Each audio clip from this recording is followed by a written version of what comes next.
Stunning new report from the Washington Free Beacon says at least a dozen federal judges will no longer take clerks from Yale Law School following a slew of scandals. That includes this incident from March when student protesters shut down a free speech panel. Free speech is what you're allowed to talk here and no longer protest. Disrupting the free speech process. You're disrupting us.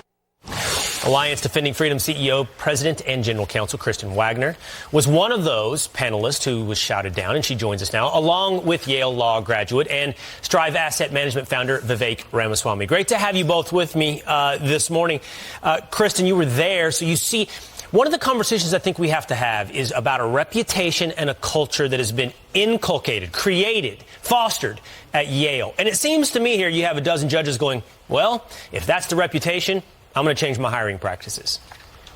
You're right. You can't have a justice system that works without the free exchange of ideas. We know that good lawyers and good law clerks need to be able to understand and engage with ideas and people that they dislike. So I don't think it's any surprise that federal judges are taking notice when Yale seems to abandon these principles in favor of coercing uniformity of thought, which is what is happening at Yale Law School.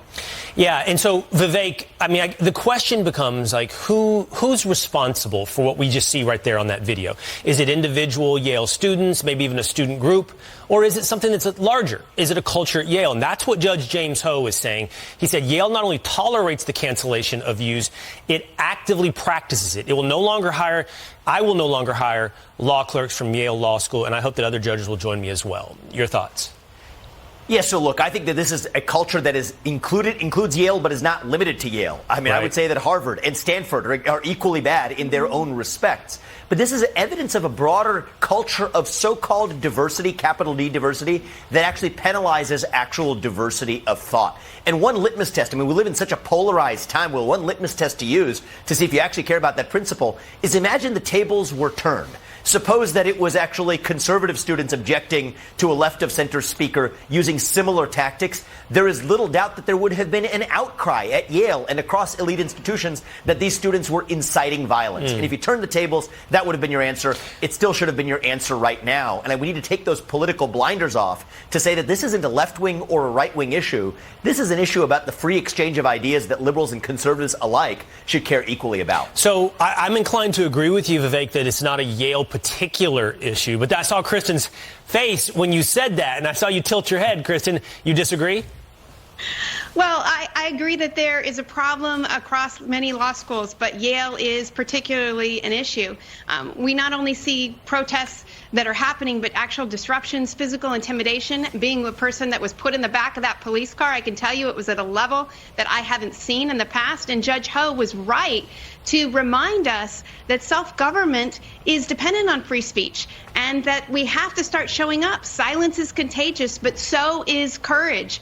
And so in this moment of time, Alliance Defending Freedom is standing up on campuses and in courtrooms, but all Americans have a role to play in this, to reject cancel culture mentality, because there's more at stake than Yale's law school ranking. You know, I certainly, last note to you here, Vivek, I certainly believe in the free exchange of ideas, and I hear you don't really fight cancel culture with cancel culture.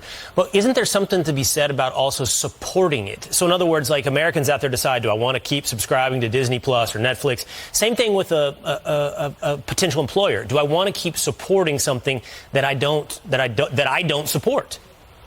Hey, look, there's a very fair point here, Will, which is that Yale has enjoyed a reputation that has caused students to enjoy clerkships with federal judges for a long time because they produce competent students. That was the reputation.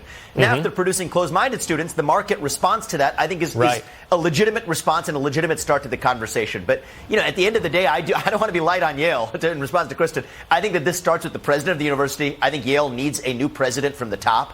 But this cultural change isn't just going to come top down. It's going to have to be bottom up as well in inculcating a new generation of students that recognize you don't settle political questions through force. You settle them through free speech and open debate. That's what the university is supposed to be about. And that's coming from a Yale Law School graduate, by the way. All right, so we did reach out to Yale Law School for a statement, but they have not yet responded. Kristen, Vivek, always great to talk to you. Thank you so much.